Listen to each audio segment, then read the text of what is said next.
যারা বায়াত হয়েছেন, মুরিদ হয়েছেন, আত্মার সাথে আত্মার বন্ধন লাগাইছেন, আত্মার থেকে একটা আলো যায়।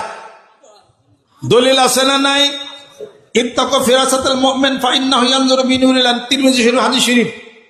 মুমিনের অন্তরের দৃষ্টি, দূরদৃষ্টি, কলবের এই দৃষ্টি থেকে তোমরা ভয় করে। একজন মুমিন ব্যক্তি কলবের চোখের মাধ্যমে আল্লাহর নূর দ্বারা দেখতে পায়। সুবহানাল্লাহ। এখানে আছে আত্মার শক্তি আছে, কলব আছে। তা আল্লাহর জিকির করতে করতে ওই ধরনের মানুষদের আত্মার শক্তি বাড়ছে। ওই আত্মার সাথে আত্মার একটা বান দিবেন, এটার নাম হলো বায়াত মুরিদ। যেরকম সুবহানাল্লাহ।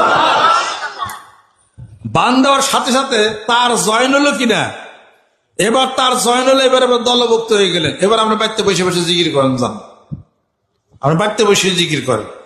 এইটা সোনার মদিনা তো বড় বড় পর্যন্ত, আল্লাহর আরশ পর্যন্ত এটা চলে গেছে। এই দলভুক্ত আপনি হয়ে গেলে, চিশতিয়া সাবিরের তরিকায় জিকির, বায়াত মুরিদ, এই দলভুক্ত আপনি হয়ে গেলে।